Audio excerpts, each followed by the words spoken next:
안녕하세요. 커피뉴스 이승희 기자라고 합니다. 설명 잘 들었고요. 그 중소기업이나 이런 스타트업이 아무 때나 와서 이런 걸 좀 개발할 수 있게 도움을 주고자 하신다고 하셨는데 몇 개 정도 기업 혹시 생각하고 계신지 제가 좀 감이 안 잡혀서요. 대략 몇 개 정도의 스타트업이나 중소기업이 이용할 거라고 좀 예상하시는 수치가 있는지 궁금하고요. 아까 투어를 할 때 느꼈는데 기자가 많기도 했지만 사실 잘 못 봤어요. 공간적으로 좀 협소하다는 느낌을 좀 받았는데 향후 이런 것들 좀 확대해 나갈 계획이 있으신지 궁금합니다. 예, 제가 간단히 설명을 드리도록 하겠습니다. 실제 경쟁사에서는 올해 안에 한 1000개 정도의 업체가 이 이노베이션 랩을 활용할 수 있도록 하겠다라는 얘기를 했던 걸로 저는 기억을 하고 있는데요. 저희 같은 경우도 사실 이제 5G가 되면서 스마트 팩토리라든지 자율주행이라든지 여러 가지 새로운 기술들을 계속 개발을 하고 저 계획을 가지고 있습니다. 그래서 저희가 그 새로운 기술들에 대한 개발 로드맵을 가지고 운영을 하고 있는데 사실 두 가지 측면에서 봐야 될 것 같습니다. 첫 번째는 저희가 가지고 있는 기술 로드맵에 기반을 해서 저희가 찾고자 하는 기술 업체들이 있을 거고요. 마찬가지로 구하는 관계가 없지만 내가 가지고 있는 기술들을 사업화하고 상용화하고 싶다라고 생각하는 스타트업들의 욕구에 대한 부분이 있을 것 같습니다. 그래서 그 두 부분을 감안을 한다면 일단 저희 쪽에서 가지고 있는 그 로드맵에 대한 기술을 저희가 현재 한 400여 개로 보고 있는데 거기에 더해서 자사들이 가지고 있는 기술이나 상용화에 대한 그런 요구를 갖고 있는 스타트업들까지 감안을 한다면 저희도 경쟁사와 비슷한 수준으로 되지 않을까 생각을 하고 있고요. 두 번째로 공간에 대한 부분은 사실 오늘 이제 굉장히 많은 기자분들이 오셔서 한번 둘러보시면서 아마 어려움을 좀 협소하다는 느낌이 드셨을 것 같기도 합니다. 근데 이제 저희가 지금 현재 오픈한 5G 이노베이션 랩의 공간은 실제로 테스트를 하고 기술 검증을 하기 위해서 활용하는 공간이기 때문에 항상 저 공간이 꽉 찼을 것이라고 생각하지 않고요. 저기에서 이외에 오늘은 지금 공사 중이라서 오픈을 제가 못해드렸는데 저 뒤쪽에 별도의 공간이 있습니다. 그리고 저 2층에도 별도로 프로젝트를 진행할 수 있는 공간들을 마련을 하고 있어서 실제 프로젝트 진행은 저 뒤쪽에 있는 공간, 그리고 2층 공간을 활용을 하시게 되고 필요한 개발에 대한 부분, 시험에 대한 부분들은 이노베이션 랩의 장비를 활용을 해서 진행을 하시게 되기 때문에 실제 활용하실 때 공간 자체가 그게 협소하지는 않을 것으로 생각을 하고 있습니다. 다음 질문 받겠습니다.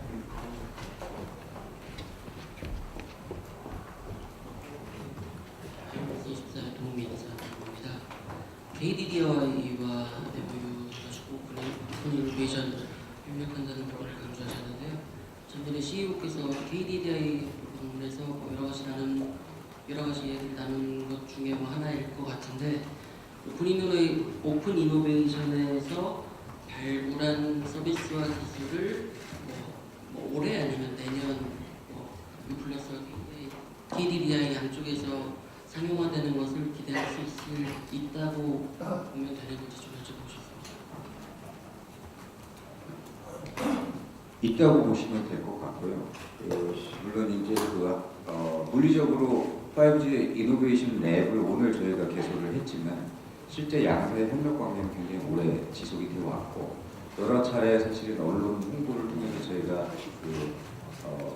소개를 해드렸습니다만 예를 들어서 드론을 사업화하는 과정에서도 KDDI와 같이 협력을 해서 일본과 국내에 있는 스타트업들을 발굴을 하고 협력을 진행을 하고 있습니다. 다음 질문 받겠습니다.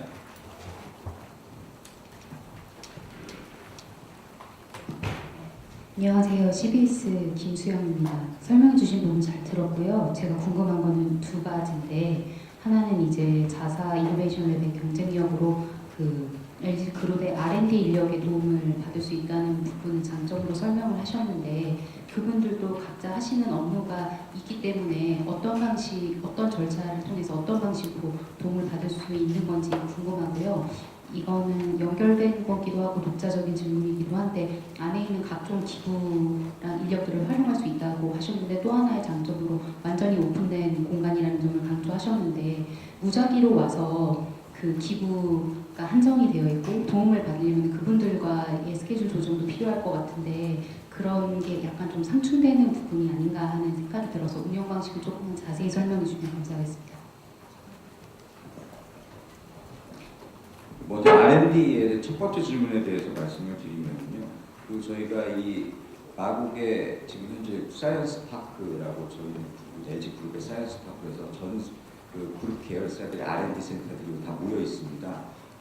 그래서 이제 그 계열사별로 그 오픈 이노베이션을 하고 있는 그 팀들이 다 따로따로 존재를 하고 있고 별도로 사실 그룹 전체를 총괄하는 그 오픈 이노베이션 팀이 마찬가지로 이 저쪽 그 사이언스 파크 안에 존재를 하고 있어서 만약에 이제 그 어떤 기술을 갖고 있는 스타트업이 저희 회사를 찾아왔는데 그 기술 자체가 저희에게는 큰 의미가 없지만 예를 들어 LG전자의 어떤 미디어나 그런 사업 쪽에 활용할 가능성이 있겠다라고 판단이 들면 저희가 사이언스 파크 또는 LG전자의 이노베이션 팀을 통해서 소개를 해드릴 수가 있고요. 그런 방식을 통해서 마찬가지로 거꾸로 그 타 계열사에서 들어왔는데 LG U+에 도움이 될 수 있겠다라고 하는 기술들을 사이언스 파크나 그쪽 이노베이션 팀을 통해서 저희가 소개를 받게 됩니다. 두 번째로 그 기구나 인력, 그 운영 방식에 대한 질문을 주셨는데 사실 첫 번째로는 일단은 저희가 별도로 신문 기사를 통해서 저희가 그 같이 그 명기가 되어 있는데 저희 홈페이지를 통해서 1차적으로는 접수를 받게 되고요.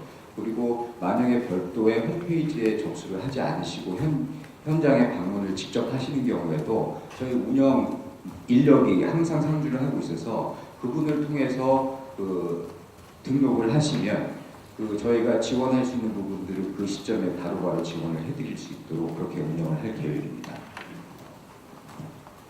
첫 번째 질문에 첨언 좀 드리면 지금 저희가 자율주행차나 스마트 팩토리 관련해서 LG전자, LG CNS 등과 같이 협업을 진행하고 있습니다. 그래서 그런 과제들 중에 가지고 계신 아이디어들이 저희 과제에 포함될 수 있으면 저희가 뭐 소개시켜 드리는 것이 아니라 그 과제 안에서 같이 협업을 하면서 도와드릴 수 있을 것 같습니다.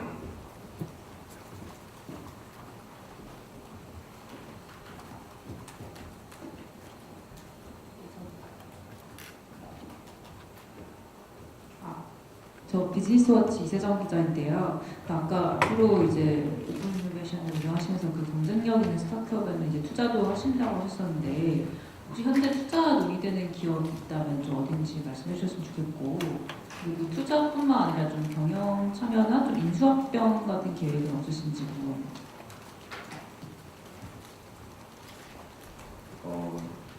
기업 이름을 사실은 직접 말씀드리기는 좀 어려울 것 같고요. 분명히 검토를 하는 기업들을 제가 몇 개 리스트업을 해서 지금 검토를 하고 있습니다.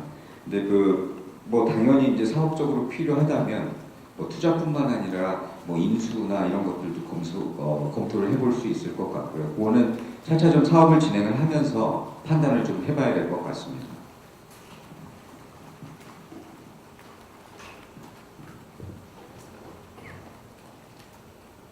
한국경제TV 손민영 기자라고 합니다. 설명해 주셨던 부분 중에서 이제 클라우드를 이제 뭐 지원을 많이 하겠다라는 걸 좀 들었었는데요. 그 클라우드를 지원한다는 게 이제 각 기업들이 어떻게 보면 좀 핵심 정보들이라든가 뭐 이런 뭐 핵심 내용들이 집약된 것들을 이제 활용을 하겠다 뭐 그런 쪽으로 좀 제가 이해를 했는데 지금 현재 이제 5G 통신 장비 그 어떤 보안이나 이런 거 관련해가지고 지금 LG U+는 지금 국제 검증 지금 진행 중인 걸로 알고 있는데요.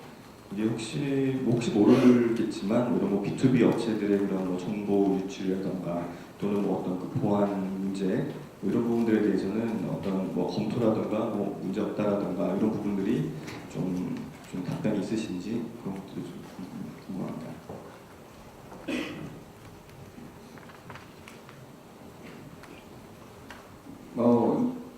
말씀하신 것처럼 5G 보안 관련해서는 사실 이제 기존에 저희가 여러 차례 그 말씀을 드렸던 것 같고 국제 인증기관 통해서 진행을 하고 있고요. 근데 저희가 오늘 말씀드린 클라우드에 대한 부분은 사실 그것과는 좀 차이가 있는 개념상 차이가 좀 있는 것 같습니다.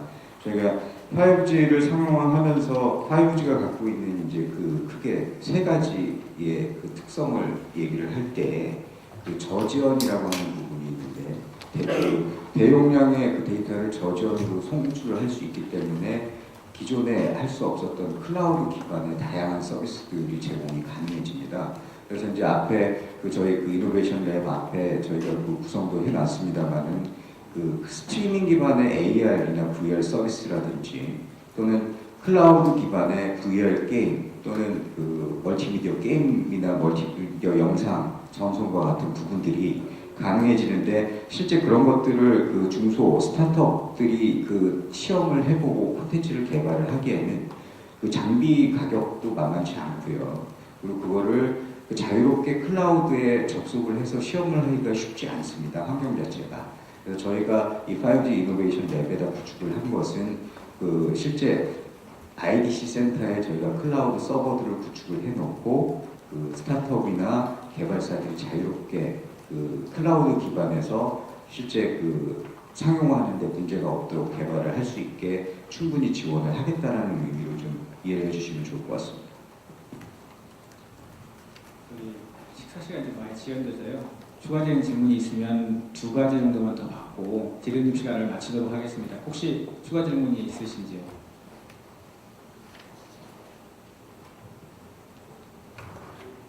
뒤쪽에.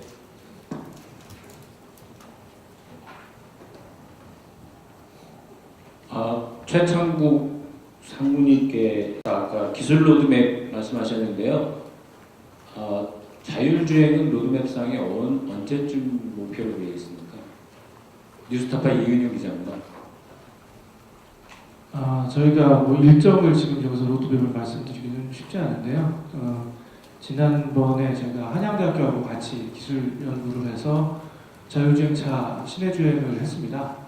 그런 것들 기반으로 기술 준비를 열심히 하고 있고 또 정책적인 문제들도 있기 때문에 그런 것들이 다 해결되면 상용할 생각을 가지고 있습니다. 그래서 지금 저희가 기술만 가지고 답변 드릴 수 있는 내용이 아니어서 그 부분은 정책이나 모든 면이 준비되면 진행할 수 있도록 하겠습니다.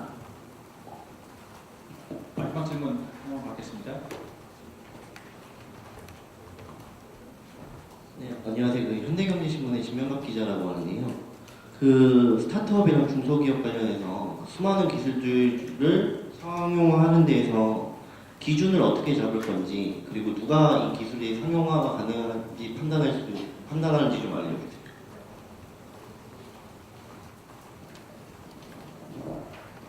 기술에 대한 일단 처음에 그 스타트업이나 중소기업들이 저희에게 기술을 본인들이 그 자사들이 갖고 있는 기술을 소개를 하게 되면요. 일단 저희가 아까 말씀드렸던 기술 로드맵에 기반해서 실제 저희 사업과 그 개발 계획에 근거해서 의미가 있는지 판단을 저희 내부적으로 먼저 진행을 하게 됩니다. 진행을 하게 되고 만약에 그게 그 저희 계획에는 없더라도 기술의 참신성이나 이런 측면에서 의미가 있다라고 판단이 들면 뭐 마찬가지로 저희가 거꾸로 그 사업에 대한 기획에서부터 그런 부분들을 같이 진행을 해서 사업화 과정을 진행을 하게 될 거고요. 이 과정상 저희 내부에 있는 사업부문, 사업부서 그리고 기술개발부서, 기획부서들이 같이 모여서 기술에 대한 그 의미를 판단을 하고 사업화 여부를 판단을 하게 됩니다. 이것으로 그 기자간담회를 모두 마치겠습니다.